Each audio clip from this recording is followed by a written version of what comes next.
যারা বাংলাদেশের প্রতি অতিষ্ঠ হয়ে বিদেশ যেতে চান তারা আগে বাংলাদেশের এই গ্রামে একবার যেতে পারেন। বিশ্বের সবচেয়ে ভদ্র গ্রাম বলা হয় একে, যার অবস্থান আমাদের এই বাংলাদেশেই। চারদিকে যখন মারামারি আর হানাহানি, তখন সাধারণ মানুষ খুঁজছে একটু শান্তির জায়গা।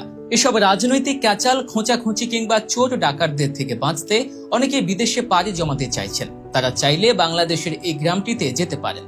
আমাদের বাংলাদেশে এমন একটি গ্রাম আছে যেখানে মানুষকে কখনো থানায় যেতে হয় না, কোনো মারামারি কিংবা ঝগড়াঝাঁটি হয় না কারো সাথে।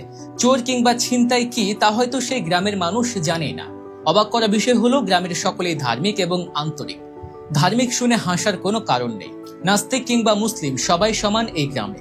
নেই কোনো জমি নিয়ে বিরোধ কিংবা হিংসা। এমন একটি গ্রামের কথা কল্পনা করতে কষ্ট হলেও স্বয়ং বাংলাদেশেই এই অবস্থান। রূপকথার আদর্শ গ্রাম নামে পরিচিত এই গ্রামের নাম হুলহুলিয়া। গ্রামটির অবস্থান নাটোরের সিংড়া উপজেলার চৌগ্রাম ইউনিয়নে। নাটোর জেলা সদর থেকে 50 কিলোমিটার দূরে অবস্থিত এই গ্রাম। 12টি পাড়া নিয়ে গঠিত প্রায় 2 বর্গ কিলোমিটারের এই গ্রামে 6000-এর বেশি মানুষের বসবাস। কিন্তু তবুও এদের সম্প্রীতি দেখলে লজ্জিত হবেন আপনিও। জানলে অবাক হবেন যে গত 200 বছরে কোনো মামলা মোকদ্দমার জন্য পুলিশকে ওই গ্রামে যেতে হয়নি।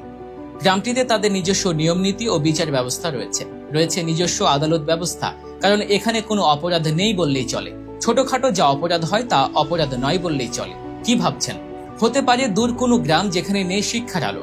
জানলে অবাক হবেন, এই গ্রামের সকল মানুষ শতভাগ শিক্ষিত, মানে সুশিক্ষায় শিক্ষিত। মনুষ্যত্ব ও লেখাপড়াতেও ভালো তারা।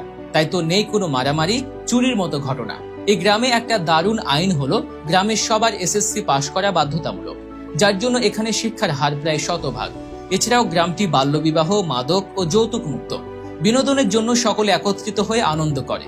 গ্রামবাসীর উদ্যোগে প্রতি বছর গ্রাম বাংলার ঐতিহ্যবাহী খেলাধুলা ও প্রতিযোগিতা অনুষ্ঠিত হয় এই গ্রামে। শিশু এবং যুব সমাজের প্রতি বিশেষ যত্নশীল এই গ্রামের সকলে। নেই কোনো যৌন হয়রানি কিংবা ধর্ষণের মতো অপরাধ। উন্নয়নেও বেশ এগিয়ে এই হুলহুলিয়া গ্রাম। ফলে সরকার এই গ্রামটিকে আদর্শ গ্রাম হিসেবে স্বীকৃতি দিয়েছে। এই আদর্শ গ্রামে প্রবেশ করতে গেলেই প্রথমে চোখে পড়ে বিশাল একটি গেট, যেখানে লেখা রয়েছে আদর্শ গ্রাম হুলহুলিয়া। 2016 সালে 2,76,00,000 টাকা ব্যয়ে হুলহুলিয়া গ্রামে ডিজিটাল হাব প্রতিষ্ঠিত করা হয়। এই গ্রামে একটি প্রাইমারি স্কুল, একটি হাই স্কুল, একটি মাদ্রাসা ও একটি মসজিদ রয়েছে। গ্রামটি থেকে 200-র অধিক বিএসসি প্রকৌশলী, এমবিবিএস ডাক্তার, বিশ্ববিদ্যালয়ের শিক্ষক, বিচারক সহ নানা শ্রেণী পেশার মানুষ রয়েছেন। আর প্রতি বছরই দেশের নামকরা শিক্ষা প্রতিষ্ঠানগুলোতে এই গ্রাম থেকে শিক্ষার্থীরা পড়তে যায়। আর এই গ্রামের মানুষের আন্তরিকতা, ধার্মিকতা, একে অন্যের প্রতি ভালোবাসা ও সহমর্মিতা সবাইকে মুগ্ধ করে। সকলে যেভাবে মিলেমিশে থাকে তা বিশ্বের অন্য কোথাও দেখা যায় না। তাই এই গ্রামকে বলা হয় বিশ্বের সবচেয়ে ভদ্র সমাজ। আমরা যদি বাংলাদেশের প্রতিটি গ্রামকে এমন করতে পারতাম, তবে নিশ্চয়ই আজ আমাদের দেশ ছেড়ে যাওয়ার কথা চিন্তা করতে হতো না।